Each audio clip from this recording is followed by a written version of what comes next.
Assalamualaikum warahmatullahi wabarakatuh. Perkenalkan, saya Patriandari, saya dosen pengampu untuk mata kuliah pengantar perpajakan. Ya, pengantar perpajakan ini akan kita laksanakan sebanyak 14 kali pertemuan, di mana pertemuan pertama akan membahas tentang dasar-dasar perpajakan. Ya, ini ada metode pembelajaran. Metode pembelajarannya akan dilakukan yaitu ceramah dan diskusi. Ada tugas mandiri perorangan, ada tugas kelompok dan presentasi kelompok maupun praktek. Komponen penilaian capaian pembelajarannya sebagai berikut. Partisipatif minimal 75% yang terdiri dari nilai tugas mandiri perorangan, nilai tugas kelompok, nilai ujian tengah semester, nilai ujian akhir semester, di mana kriteria penilaian capaian pembelajaran meliputi kehadiran 10%, tugas 20%, UTS 30%, dan UAS 40%. Materi pembelajarannya pengantar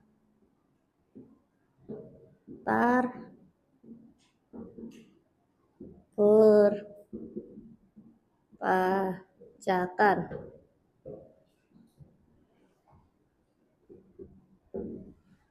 Ya, karena ini pertemuan pertama, maka kita akan membahas dasar perpajakan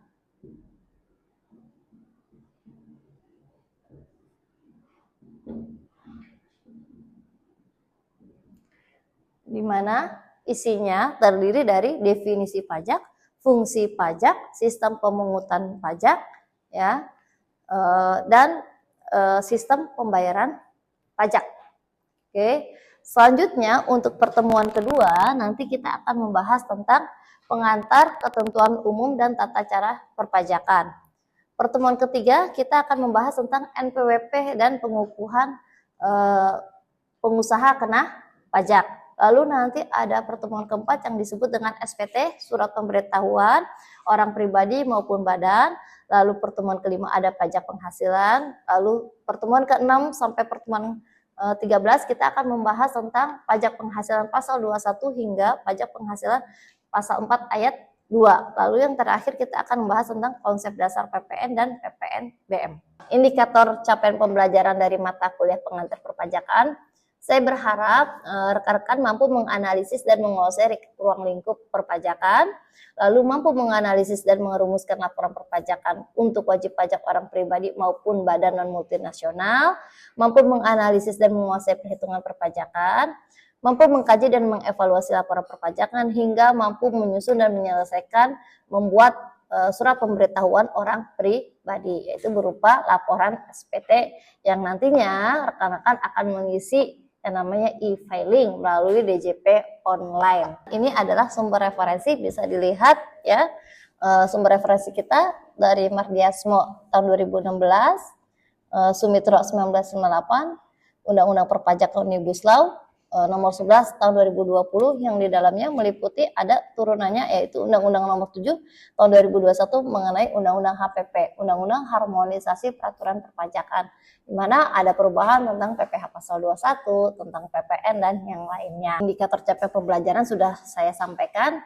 Lalu dari rekan-rekan apakah ada yang ingin ditanyakan atau enggak? Saya tanya balik, apakah rekan-rekan tahu yang namanya pajak? Apa pernah mendengar istilah pajak? Ada yang tahu? Saya, Bu. Iya, silakan, namanya siapa? Nama saya Zulfi Maulana. Menurut saya itu pajak itu kayak misalkan kalau saya makan di suatu restoran, harganya itu lebih mahal daripada harga awalnya, Bu. Menurut saya itu pajak. Oh iya, bagus. Itu yang disebut dengan pajak restoran. Jadi pajak restoran dikenakan di awal ya, ketika misalnya rekan-rekan membeli makanan di restoran, maka akan dikenakan pajak restoran. Itu tambahan dari ketika rekan-rekan membeli makanan. Lalu ada yang lain selain pajak restoran? Ada yang ingin ditanyakan? Saya, Bu. Ya, tahu tentang pajak? Sebutkan namanya siapa? Nama saya Maulida Maharani. Oh, Maulida Maharani. Ya, kalau pajak itu merupakan kewajiban rakyat pada negara, Bu. Oh iya, itu benar ya. Kewajiban rakyat kepada negara tanpa mendapat kontraprestasi secara langsung yang dapat dipaksakan berdasarkan undang-undang. Ini rekan-rekan hebat ya. baru pertemuan pertama tapi sudah mengenal yang namanya pajak. Selanjutnya kita akan membahas materi pertama ya, yang mengenai tentang dasar-dasar perpajakan. Saya hapus dulu.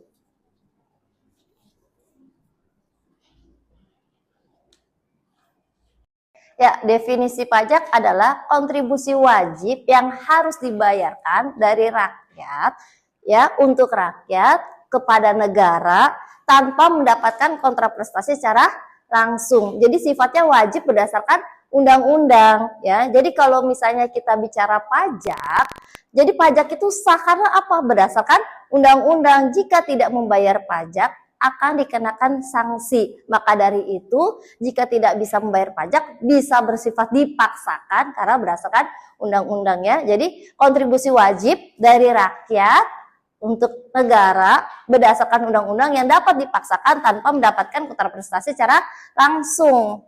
Jadi nggak ada tuh misalnya kalian bilang pajak dapat apa? Ya pajak tidak mendapat kontraprestasi secara langsung, tapi nanti akan kalian nikmati apa itu fasilitas berupa apa? Misalnya berupa jalanan, berupa pendidikan maupun berupa kesehatan. Ciri-ciri pajak itu dapat dipungut oleh negara ya, dipaksakan berdasarkan undang-undang dan tidak mendapatkan kontraprestasi secara langsung. Itu adalah ciri-ciri pajak. Pembayaran pajak tidak dapat ditunjukkan adanya kontraprestasi secara langsung. Pajak dipungut oleh negara, baik pemerintah pusat maupun pemerintah daerah.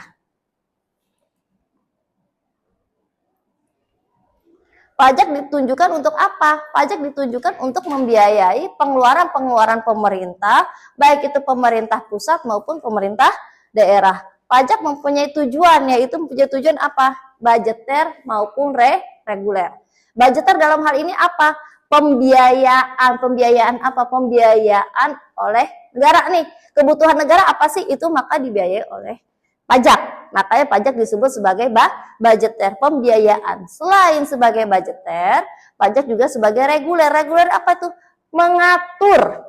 Pajak itu juga fungsinya sebagai pengatur. Pengatur apa? Contoh misalnya, banyak saat ini kebijakan-kebijakan pemerintah yang membuat sebagai sistem perpajakan. Kenapa sih ekspor tidak dikenakan PPN, sedangkan impor dikenakan PPN? Karena apa? Supaya barang yang keluar dari Indonesia ke luar negeri tidak dikenakan pajak, supaya ada niat lebih banyak menjual daripada membeli. Sedangkan barang impor dari luar ke dalam negeri membatasi yang namanya perdagangan bebas ya. Karena apa? Masa barang lebih banyak masuk dibandingkan banyak barang ke luar. Itu adalah ciri-ciri pajak. Lalu syarat pemungutan pajak. Syarat pemungutan pajak itu adalah syarat keadilan. Dilihat dari mana syarat keadilan? Contohnya ya, di Indonesia kalau kita bicara pajak berdasarkan subjeknya, kondisi ya. Jadi enggak semua penghasilan dikenakan pajak, dilihat dari kondisi wajib pajak itu sendiri. Contohnya misalnya untuk PPh pasal 21 dilihat apakah penghasilannya itu dikenakan pajak atau tidak dikenakan pajak. Dilihat dari mana kondisi wajib pajak, apakah memiliki tanggungan maupun tidak memiliki tanggungan ya. Jadi pajak itu ya syaratnya syarat keadilan. Lalu apa? Syarat yuridis. Kenapa syarat yuridis? Hukum ya, berdasarkan undang-undang. Jadi pajak itu udah berdasarkan undang-undang yang tertinggi, maka dapat dipaksakan. Syarat ekonomi, tidak mengganggu kegiatan perekonomian. Jadi pajak itu tidak mengganggu perekonomian yang lain. Jika kalau misalnya sudah dikenakan pajak, perekonomian yang lain tetap berjalan. Bukan berarti karena membayar pajak maka tidak ada lagi kegiatan ya, karena semua penghasilan dikenakan pajak, nggak begitu ya. Jadi tidak mengganggu kegiatan ekonomi yang lain. Secara finansial, efisien tahu ya, secara efisien. Jadi dilihat dari secara finansial, dihitung juga. Jadi enggak semua disamaratakan, karena itu dilihat dari walaupun tarifnya sama tapi penghasilannya berbeda, maka nilainya pun juga berbeda. Lalu ada syarat kesederhanaan. Ya. Pajak kita itu bukan yang mewah atau yang apa, tapi kesederhanaan. Dilihat dari tarifnya. Makin ke sini tuh ya, peraturan pemerintah justru malah bagus meningkatkan UMKM. Untuk program pemerintah meningkatkan UMKM. Makanya untuk yang UMKM yang penghasilannya di bawah 500 juta tidak dikenakan pajak ya. Itu adalah syarat kesederhanaan. Lalu ada stelsel pemungutan pajak. Stelsel real nyata berdasarkan penghasilan yang nyata baru di akhir tahun. Akhir tahun kapan sih? 31 Desember. Penghasilan dari Januari sampai Desember nanti akan dihitung pada kapan? Pada akhir tahun. Dilihat berapa sih pajak terutangnya, dilihat pada berapa sih penghasilannya. Itu yang disebut dengan stelsel real ya. Ya, nyata. Lalu ada stelsel fiktif anggapan. Anggapan diatur oleh undang-undang, misalnya anggapan diatur oleh undang-undang, misalnya contoh gini. Tahun lalu penghasilan kita berapa? Maka saat ini disamakan dengan penghasilan tahun sebelumnya. Dianggapnya sebagai apa? Estimasi. Kalau kita bicara pajak ya, estimasi kita berapa sih? Kita juga bisa mengestimasi, itu adalah stelsel fiktif anggapan. Lalu ada yang namanya stelsel campuran. Anggapan kemudian disesuaikan dengan keadaan sebenarnya. Tahun lalu pendapatan kita berapa, penghasilan kita berapa. Maka setelah tahun lalu kita lihat dengan kondisi saat ini. Jadi jangan heran kalau misalnya ketika kita melaksanakan perpajakan, menghitung perpajakan, tahun lalu penghasilan kita besar, maka pajak kita juga semakin besar. Tapi kok tahun ini pajak kita semakin kecil, dilihat apa? Dilihat dari kondisi ekonomi saat ini. Dilihat ya perkembangan ekonomi saat ini, apakah penjualan kita meningkat atau tidak. Itu adalah stelsel pemungutan pajak. Lalu ada azas pemungutan pajak. Azas domisili berdasarkan tempat tinggal. Negara berhak memungut pajak atas penghasilan wajib pajak yang berdomisili di wilayahnya.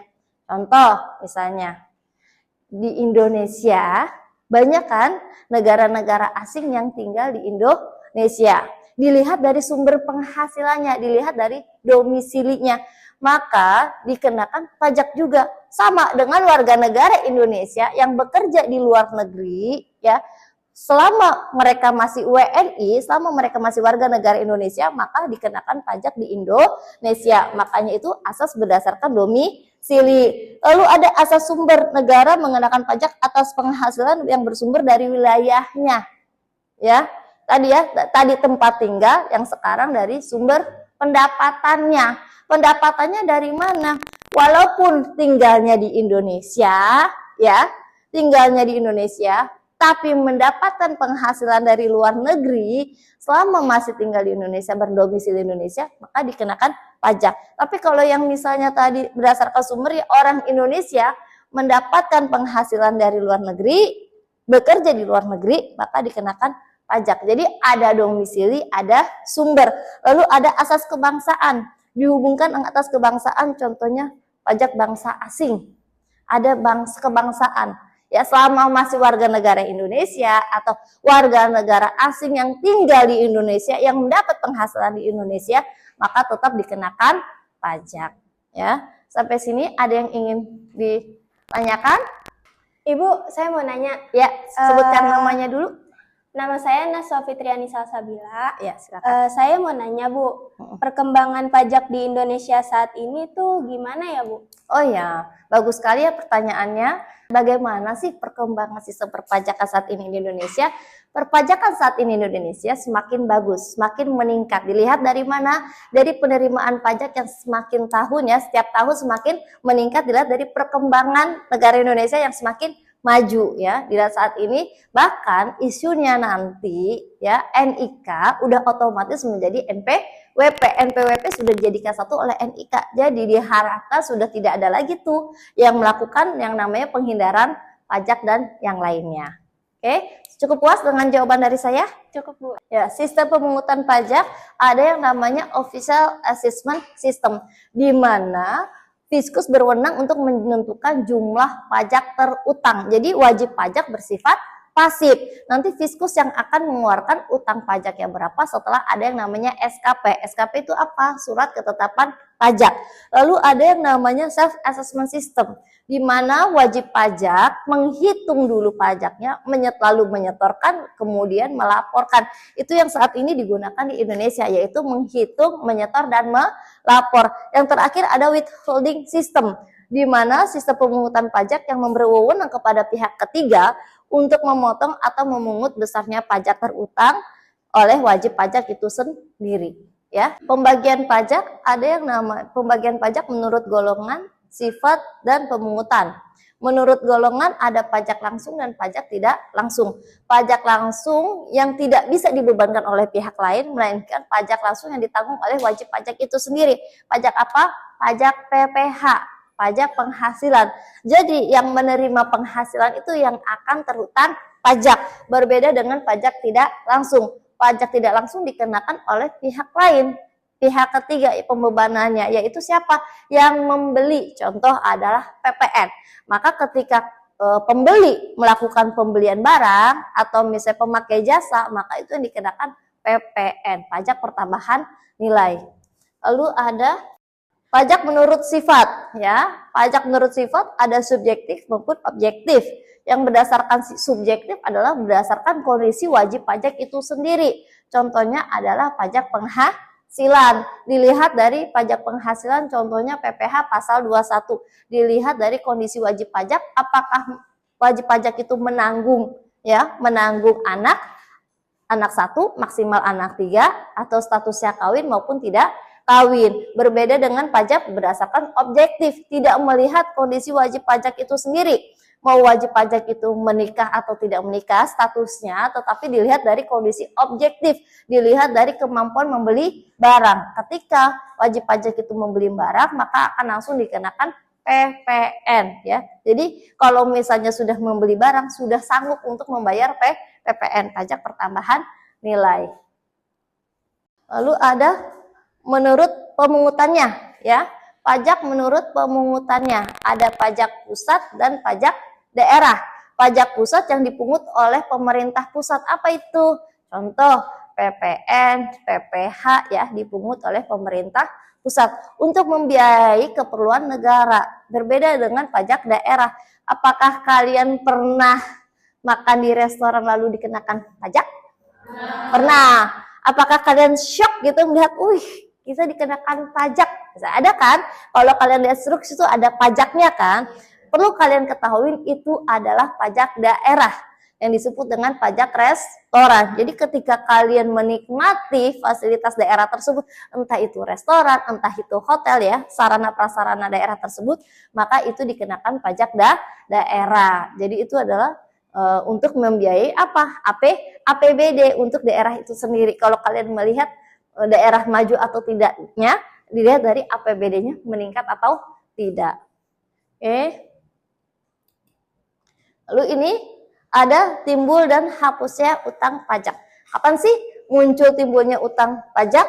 Ya, itu kalau misalnya timbulnya utang pajak berdasarkan ajaran formil setelah dikeluarkannya SKP. Apa itu SKP? Surat ketetapan pajak. Lalu ada ajaran material setelah diberlakukannya undang-undang. Jadi nggak nunggu SKP, ketika kalian menerima penghasilan, sudah pasti kalian terutang pajak. Lalu kapan hapusnya utang pajak? Hapusnya utang pajak jika dibayarkan, lalu kemudian akan mendapatkan kompensasi atau daluarsa. Daluarsa apa artinya? Sudah tidak berlaku, ya. Kalau misalnya utang pajaknya sudah lebih dari 5 tahun, sudah daluarsa, sudah tidak berlaku. Lalu ada pembebasan dan penghapusan. Bu, saya Ya, mau nanya dong. sebutkan namanya dulu. Perkenalkan, nama saya Zaki Mubarok. Bu, saya mau nanya kalau misalkan saya ngebayar pajak, apa yang terjadi, Bu, ya? Oh iya, bagus sekali pertanyaannya, ya. Banyak banget yang terjadi tuh wajib pajak seperti itu, Bu. Bagaimana jika tidak membayar pajak? Ya, perlu diketahui karena berdasarkan undang-undang yang dapat dipaksakan, maka jika tidak membayar pajak, ada beberapa option, ya. Yang pertama, dikenakan denda atau bunga yang namanya 2% kali maksimum 24 bulan dikali pajak terutang. Lalu nanti keluarlah yang namanya STP, surat teguran pajak. Kalau misalnya sudah diberikan STP masih tidak membayar pajak, ada yang namanya penagihan paksa, ya. Karena apa? Legal berdasarkan undang-undang. Jadi bisa dilakukan seperti itu. Jadi kalau misalnya tidak membayar pajak beberapa kali setelah diperingatkan, maka akan timbul yang namanya penagihan pajak. Terus bagaimana Bu kalau misalnya tidak sampai juga membayar pajak? Kalau sudah penagihan pajak tidak membayar pajak juga, maka yang terakhir adalah hukumannya pidana. Karena apa? Dianggap melakukan yang namanya penghindaran pajak. Ya, sampai sini ada yang ingin ditanya lagi? Apakah sudah cukup? Baik Bu, sudah cukup. Ya, terima kasih. Selanjutnya ada yang ingin bertanya lagi? Jika tidak ada pertanyaan lagi, maka kita akan ke sesi selanjutnya yaitu kuis ya. Kuis ini akan dilakukan secara online ya. Post testnya itu namanya Quizizz. Jadi nanti rekan-rekan akan saya bagikan linknya untuk mengerjakan post test ini ya melalui grup WA. Nanti akan saya bagikan dengan waktu 20 menit pengerjaannya. Oke, terima kasih. Wassalamualaikum warahmatullahi wabarakatuh.